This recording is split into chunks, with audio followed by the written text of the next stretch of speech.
Hello everyone, welcome back, and thank you for joining us on the Live Unreal with Glover U podcast, where every week Jeff Glover and his coaches will dive deep into the questions that you are asking. They understand the challenges you're facing on a day-to-day basis and still work every day on the front lines of real estate, with Jeff and his team closing over 1,000 homes per year. In today's episode, Jeff Glover and Glover U head coach Kate Simon will continue the Real Talk series with rules to live by when building a big business, part 2. We'll learn from Jeff and Kate how to overcome the fear of rejection. Now let's hear from Jeff Glover and Kate Simon. But to the other side of your question is, so like, what is it really like? Or what are like the rude awakenings, if you will, that people have? Yeah, like, wow, I didn't know my job was going to be X. Yeah, so I would say the number one, the rudest awakening of all is the people underestimate the amount of time it's going to take to build something and develop people. So imagine you're working 40 hours a week and making $100,000 a year as a successful salesperson, either on your own or on a team. And all of a sudden you make the decision to go on your own and start your own brokerage or start your own team. It's very safe to say, and I haven't seen hundreds of cases, I've seen thousands of cases where for the first couple years especially, the income gets cut in half and the hours double. So you're loving 40 hours a week, 100 grand, makes sense, great lifestyle, great house, whatever. You now go down to 50 for the next 2 years, and you go from working 40 hours a week to 80 hours a week. That is not a one-off, a couple dozen people. That is You're like strictly almost talking every in the scenario. world of brokers, right? Brokers, Or lead team agents, leaders. team, Okay, yep, okay. team lead agent, yep. Yeah, no, I'm not talking going from an agent on a team to a solo agent. I would still argue an agent on a team to a solo agent. You're might still, not it's necessarily still 2 to 1, 3 to 1. Yeah, you're increasing your effort, you're increasing your time, and maybe not necessarily increasing your net, right? Depending on, because now you have to buy the leads, now you have to advertise, whatever. So, so that's the number one thing I would say that people underestimate. The number two thing, which it's part of number one, is the income that they can make. Because when you start looking at it as ROI in your time, you realize that you're actually taking away your net ROI on your time to spend time on something that isn't providing you as good of an ROI. So, I'll never forget. In fact, I owe Mike Ferry this credit to this conversation, which was, hey, Jeff, you're spending 50% of your day. I'll never forget the interview, and you may have heard it because he put it on the internet. And he's now taken it down, which, that's another story. But anyways, he said, hey, Jeff, well, anybody who's threatened by anyways. Okay, sorry. It's put in the blacklist. We still love you, Mike. Let us come back. His analogy, and it wasn't an analogy, it was my real life example. Jeff, how much time do you spend selling real estate? And at this time, I think I answered 50% of my day. Great.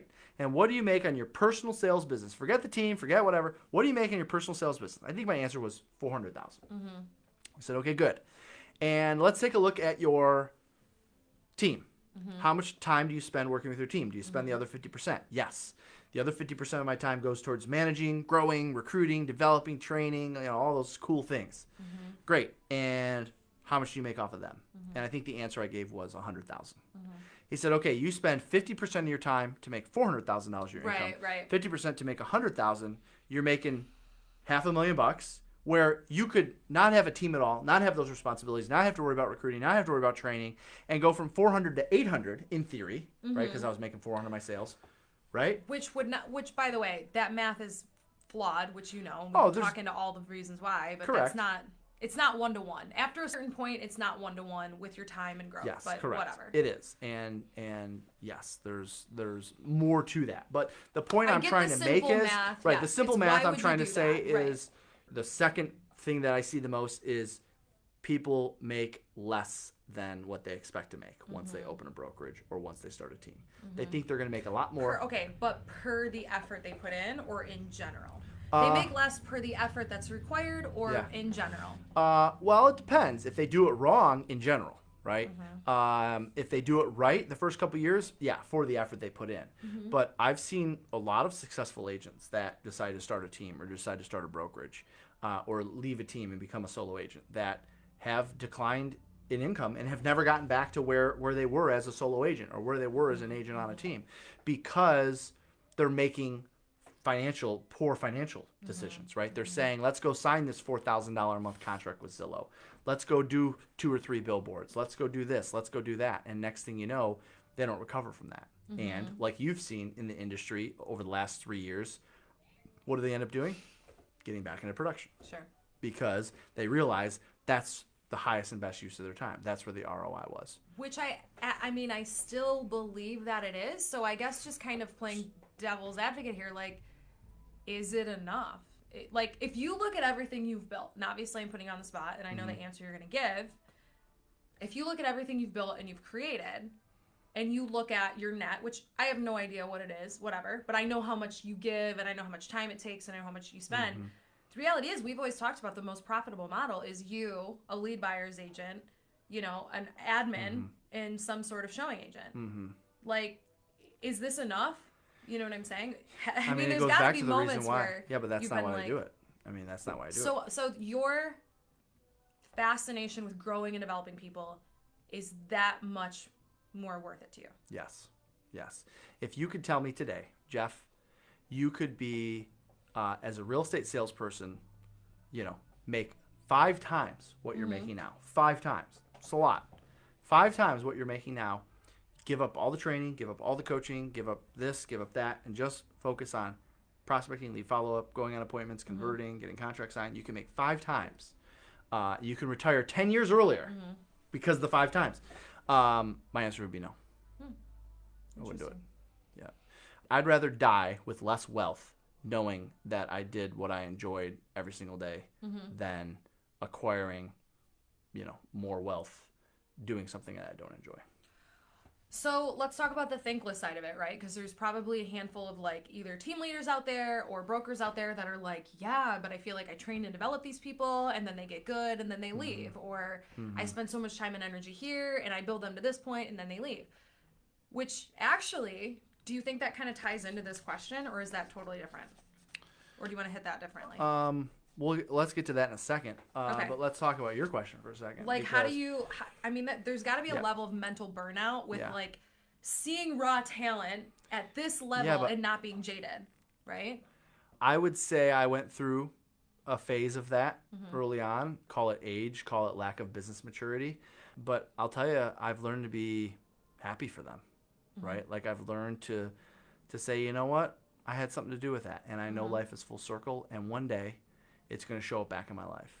And it could show up as just a simple handwritten thank you card, or it could show up as a, hey, you don't realize the impact you had on my life, and now I want to bring you in on A, B, and C. Or now I want to do this with you, We had one recently, we don't need to name names, but we had one recently in this market that I would say I handled pretty immaturely early on. And Can you mouth the name to me? I want to know who you're talking about. This is also being video recorded too. Write it down. I want to know. Okay, I'll write it down for you. It happened years ago. I would say this particular individual handled it, immaturely, and my response was immature. But now, this particular person knows that I'm genuinely happy for their success and want to see them do even better. And since then, life is full circle. This person has pushed people to Glover U. They've talked about us. They've, put us out there to their agents and said, you need to learn from these people.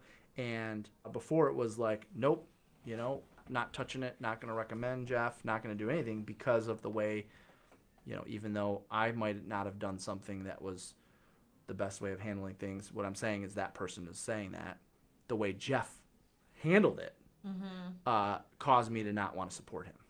And so I've learned somewhere through the years that it's the business we chose, right? I'll never forget early on, first coach, agents come, agent go. Agents come, agent go. It's part of the business. And I would say that was kind of the first step to overcoming that. Just constantly saying that to myself, like, hey, I signed up for this business. It's the business I chose. Agents come, agents go. And now I would say, like, going back to like the levels of consciousness and stuff. Yeah, sure. I feel like I've gone up in that level. It's over there, transcending the levels of consciousness. I didn't think you still knew what that was about. Oh, heck yeah. Are you kidding me? I could talk for hours about that. Let's do it. Another podcast maybe. So where do you think you're at right now on that scale? current life situation. Which one's Jesus Christ? I'm kidding. I'm kidding. My God. Just below that. No, I'm kidding. No, I don't remember. Honestly, I don't remember the numbers. I think like a 450 or a 500 maybe in enlightenment. I think maybe. Recently you may have dipped below the 500s, Oh, but really? we'll get you back. Okay, anyways. We'll get you back. The point I'm trying to make is the original response was, you know what? It's just part of the business. Agents come and agents go. Then it's like, you know what? This is what I'm supposed to do. I'm happy for people when they go off and succeed. Mm-hmm. And now don't get me wrong. I mean, I'm not like thrilled. Like sure, I'm not right. we're not throwing a party and saying, "Hey, congratulations, this person just left us and they're going to go do this." But I'm like, "You know what? Good for them." And I move on. Yeah. And I know that at some point in life, depending on how mature they are, mm-hmm. and you know their business acumen, if you will, I know it's going to come back full circle mm-hmm. for Glover U, for one of our other companies, whatever. Well, and I think that's like, and this is a very like karma discussion, which is a total different thing. It doesn't always come back from that source, right? Mm-hmm. Like, you know, because I'm sure there's a handful of those situations you can think about where you've probably never heard from them again, or never will, or maybe that situation will never, you know. But do you know, like we have all these like new followers from SLS. Like, are one of those going to be one of your, you know, cheerleaders or whatever you want to call it, where you're like, wow, I'm really grateful that this person's in my corner, you know? That's right. Yeah. So you never know. For anybody listening who Jeff has positively affected, send him a note or a thank you or a text, because he's had a lot of disappointment over the last 15 years. No, you don't have to do that, but I appreciate it. I know life is full circle. So we've talked a lot. We've covered several different subjects. Let's finish with fear of rejection. All right. We had somebody submit a question because we put that out there. Submit us questions. We have a whole spreadsheet of them. Promise we'll get to them. The more questions and concerns, or not necessarily concerns, but situations, whatever that you send us, the more we're going to keep doing this Real Talk series. So keep them coming. So one of the ones that we most recently got was fear of rejection, knots in the stomach when making calls, going on appointments, second guessing yourself when it comes to pricing homes or guiding a seller. Again, fear again, right? I'd like to hear a real conversation on whether these are normal feelings and if they are experienced by high producers, experienced agents. If so, how do they handle them? So fear in the business, fear of rejection, fear of getting it wrong. Mm-hmm. I mean, you know, my boilerplate answer, which I'm sure you're going to have a deeper one because that's like your skill, is my mentality always. When I started out, even at 19 years old in this business, I know more than they do. I know more than they do. I know more than the person answering the phone saying hello. I know more than the person that I'm showing up at their house to do a CMA. I'm not saying from like a boasting. I know more than you. What I'm saying is I know the market better. Even if I've been in the business one day, I got one more day of knowledge than you do as a consumer. That's honestly what I believed. So for me, like from a tactical standpoint, how I overcame that fear for the person that asked the question is I honestly believed, like deep down, I honestly believed that at all times, whether I was 1 day, 1 week, 1 month, 1 year, that I always knew more than the consumer. Well, okay, and if you look back at your like early years, if you want to call it that, like you also spent an immense amount of time acquiring that knowledge. So, and actually, I'm kind of looking back at my like early years in California, like where I knew absolutely nothing. I knew how to sell real estate in Detroit, didn't know the street names, didn't even know, I knew nothing about where I moved to, and decided that was a good idea to sell there. Yeah. And Neil Schwartz, my mentor out there, he essentially told me, he's like, you need to walk as many streets that you don't know, knock on as many doors as you don't know, and talk to as many people, and preview as many properties, right? Yep. So, and it happened rather quickly, but every day it was like previewing 5 to 7 houses. And after 6 months, you know, I had a tracker, and I was like, holy crap, I've seen 6,000 houses in Orange County. When somebody says they want 4 bedrooms, 3 bath, but 600,000, I know exactly the neighborhood they need to be in, right? So there is a level of confidence that comes with that, but I don't know if confidence is the antidote to fear of rejection. Maybe it is, and maybe it was for you. Yeah. But I feel like it's not an exact match. Yes, I think it's important. Yeah. But what this person is talking about is before you're even in that sales situation, the fear of the rejection that could happen. Or maybe just no thank you, we're not interested. Yeah. Right? Not even having an opportunity to sell them. Yep. So, I mean, and I don't know did you go through this? Maybe not in your early years of real estate, but in your early years of sales. Think back to your first sales position. Yeah. Where you had to go up to somebody and your ability to make a paycheck was based I on was, them like, knowing you, liking you, and gosh. trusting you. I'll never forget. My manager was like standing over my shoulder at Circuit Wait, City. really? And he's like, see the group over there? They were looking at, like, you remember the big stereos that, like, all the kids had? Yeah, like, yeah. With the CD player on top and stuff. Yeah, yeah. So they were looking at those, $200, whatever. I'd make probably $14 if I sold one. And first day or whatever, he's like, okay, you're going to greet a customer today. He's like, go over there and ask him if there's anything you can help him with. And so, yeah, I remember I was sweating. And I remember even after the encounter, I went back to the manager. I'm like, how'd I do? Like, right. And in my my mind, what was going through your head? Like, do you remember, like, will they like me? Will they this? Will they that? Like, oh, all of those thoughts. And Yeah. I remember I felt like I totally butchered it. Like, Yeah. I probably, like, Yeah. stuttered. And, but I don't know. I mean, I think that to your point of the, when you have the knowledge, you're going to have the confidence, and that's going to help overcome fear. I don't necessarily think it's just that, though. Or that could be the main thing, but I think there's something else, meaning, for instance, I could admit name a city in Michigan, and I can't name, like what you just gave, that Orange County example, I couldn't do that even where we're sitting today, right? Like I don't study the markets. I don't know every street. Sure. I couldn't tell you the next street over. I couldn't, I don't do that. But I had confidence that I knew the scripts, right? So I had confidence that someone shared with me the scripts, that it seemed from what I saw around the real estate office that nobody else, it's almost like nobody else knew them or nobody else was using them. So my confidence didn't stem from market knowledge. My confidence stemmed from, I honestly believe that because I knew the scripts, that gave me an upper hand over. Totally. But again, we're going deeper than that, right? Because even you being the most skilled agent at your office, most skilled at your brokerage, selling 100 houses a year when you're 23, 24, people still told you no, and you still left listing appointments without contracts. And even today, in my adult life, your adult life, regardless of how much we've gone through, there is still this element of rejection. It could be personal, it could be, business-wise. Like, so talk a little bit about how you process rejection now. Because I actually have, I have some, psychology knowledge on it that I can share with you, but I'm curious. I mean, does it, it's got to still sting. And it might not last forever. It might not, paralyze you for the rest of the day. But anybody who's rejected by anybody or anything feels something immediately.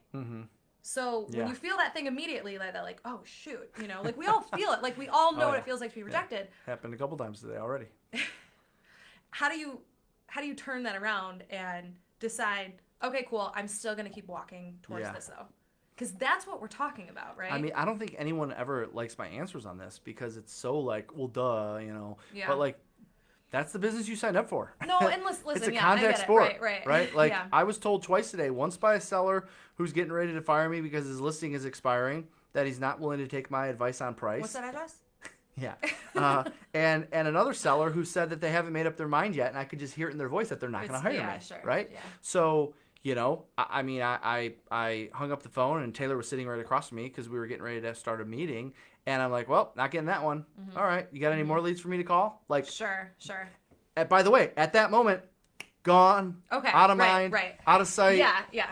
erased. Okay. So what I'm pulling from that to hopefully help whoever has ever struggled with rejection is understanding that the opportunity still out there is still so much more abundant, right? And that, again, I mean, we signed up for this business. It's high rejection, right? Yeah. And I would even argue, the better you are, the more houses you're selling, you probably experience 10 times more rejection on a daily basis than somebody selling 30 houses a year or 10 houses a year. Even right? after doing it, 18 because years and whatever. You're stepping up to the plate. Still putting myself in those often. situations, right? Right. So, yes, it's part of what we signed up for. How can we get better at that? And I think, so I was thinking about this question. I've been actually thinking about it for a couple weeks on and off, since we've got it. Yeah. And I think it really comes down to, what story are you telling yourself about that rejection, right? Like the seller who doesn't want to hire you. In your mind, right, and because I know you, it's they're not hearing me correctly, they either want to go with somebody for a higher price, they heard something from somebody else that they liked better. Mm-hmm. You didn't attribute any of it to who you are as a person, your ability. It wasn't, oh, did I suck at that objection handler? Oh, was it me showing up 15 minutes late, which I'm sure you did? You know, you don't attribute it to something personal. Yeah. Right? So I think when we experience rejection, we have to sort of look at it through a lens of, does this person personally know me? Which in the world of real estate, if you're making cold calls, no, they don't. It's no different than when you walk into Nordstrom, hey ma'am, can I help you find something? Yep. No, I'm good. Like, does that salesperson go home and think, oh my God, that girl thought I was an idiot. I can't believe I asked her, you know, whatever, right? Yeah. Like the answer is no. Like, so if they don't know you personally, if you don't have a personal interaction with them, it should be next to it, you know, it should be impossible for you to make a personal correlation. Yeah. Right? And we have to get in the habit of telling ourselves, if somebody or something is rejecting us, it has more to do with their personal situation, what works for them or doesn't work for them. Yep. And whether or not we fit that mold. We have to remember, guys, whether it's coaching, whether it's real estate, like, we are a tool to somebody's end goal. If they want to buy real estate, if they want to sell real estate, if they want to increase their business, I am just a tool. Nobody is buying nobody is buying Jeff Glover. Nobody is buying Kate Simon. They're buying what we're able to help them achieve. Yes. Right? And they don't always necessarily want what we're selling. Yep. Right? So it doesn't have to necessarily be personal. But then, you know, the other thing I'd look at here is, I mean, I'm reading knots in the stomach. I mean, holy crap. I mean, this is a visceral reaction to rejection, right? Yeah. Like, we have to sort of, you know, the next layer to that is, what story are you telling yourself about rejection? But then from there, like, where has rejection shown up in your life before that, I'm just going to say it, you might need to heal from, right? You know, if this is bigger than an affirmations thing, you might need to dig deep on, where in my life did rejection seriously hurt me or maim me to the point where I can't make the income I want to make because of it. Yeah. Because there are instances, and I'm not saying, look, everybody who hates rejection, because we all do, needs therapy, but the reality is, if it's that crippling that you can't do your job, we have to sort of look at, where did this come from? Yeah. Right? Yep. Yeah, when I think about through the years in working with agents on this whole idea of, you got to get over rejection, it's just part of the business, you got to get over rejection, I notice there is, and I can't pinpoint it, you probably would do a better job of pinpointing it, but I notice that there's something different deep down with the individuals who could give two craps about rejection and the ones that it really bothers them. But you know what it is?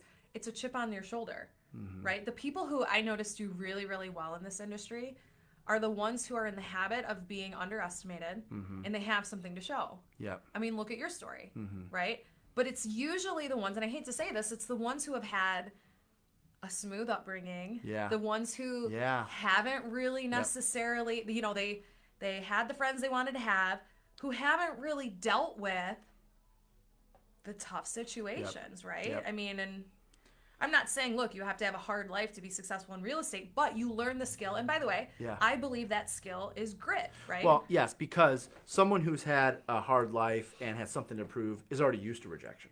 Whatever, I've been through this, right? Right. Somebody who has a cookie cutter, everybody thinks they've I'm never going been to rejected. fail, so I'm going to prove that I'm not, Yes. right? Like, where the cookie cutter, most cases, they haven't dealt with a lot of rejection. So this is new to them. What do you mean you wouldn't want to do business with me? Everything else I've done, I've succeeded at up until this point, right?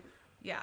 So. And I don't necessarily know, like, if that's, I mean, I think that there definitely is a learning curve if you've had I don't want to say a softer life. Everybody's had their own challenges, whatever. But if you've had a life that hasn't had a lot of rejection, you got into the school you wanted to get into. You were on the sports teams. You were at the popular table at lunch. Whatever the case may be.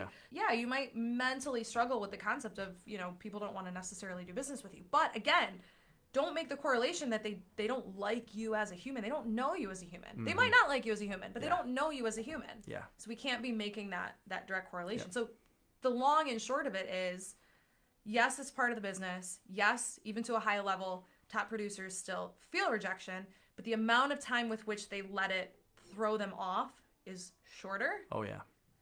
Short memory. Yeah, yep. And then the work that we can sort of do is really self-reflection, right? And you got to get to the root of it, because at this point, if it's stopping you from doing your job, you have to ask yourself if it's worth the angst and the anxiety to stay in the industry. Yep. Right? I think so. Yeah, I mean, that's the extreme, right? The person that has the extreme issue with it. But you hit the nail on the head. From a tactical standpoint, again, having a short memory and forcing yourself to move on, forcing yourself to talk to the next person, to make the next call, to go on the next appointment, and forget about what happened is all part of the experience of overcoming fear and putting it behind you. Yeah, so it's a little bit of a skill, right? And if somebody's listening and they're like, wow, that sounds great on paper, like, how do I do it? So a couple things that I would encourage, anybody who might be struggling with this would be, number one, you have to have some sort of morning routine for yourself. And a lot of people don't really understand this. When I say this, they're like, oh no, I just wake up, I grab my phone, I have coffee, I get the kids ready, and I go. It's like, no, when's your time? When do you pay yourself first, right? Is it your Peloton? Is it the gym? Is it yoga? Whatever. You have to spend time putting on your own oxygen mask. And a lot of times what I encourage people to do is to read something positive, prayer, gratitude, meditation, whatever that looks like, right? Like, you have to be, for as much as you're going to take as rejection wise, you have to be building, I don't want to say a tough exterior, but you have to have a very sharp mind to be ready for that, right? From there, having mastermind groups, small groups of people, not to be confused with people you can just bitch and moan to. Yeah. But really a group of people where you can say, hey, tell me something great. Help me snap out of this. And doing that often, right? And listening to audiobooks and putting as much positive in as you can to offset help the negative. Offset the negative, right? So So I'd be looking at that too. Good. So the person who asked the question about fear of rejection, yes, it is. These are normal feelings. They're experienced by high producers. In fact, they're experienced even more by high producers. But they've learned through practice, through some tactical skills, and through experience, how to overcome them. So good luck with that. And for all of you joining us for the Real Talk series with Kate, Simon, and I, we appreciate you. If you want to submit your question and you want us to handle it on the next podcast, email us at info@gloveru.com. That's info@gloveru.com. And of course, you can always find us on Facebook in the Facebook Glover U Inner Circle, or on our website at gloveru.com. See you later, everybody. Have a good night. Thank you for taking your time to join Jeff today on the Live Unreal with Glover U podcast. To get started on having an unreal business, take the real estate self-assessment. After you complete the assessment, a member of Glover U will get on a call with you to create an action plan to improve your score. Go to www.gloveru.com/self. If you enjoyed this episode, please subscribe. Search for Live Unreal with Glover U on iTunes, Podbean, or Spotify and subscribe today. Until next time, remember. From a tactical standpoint, again, having a short memory and forcing yourself to move on, forcing yourself to talk to the next person, to make the next call, to go on the next appointment, and forget about what happened is all part of the experience of overcoming fear.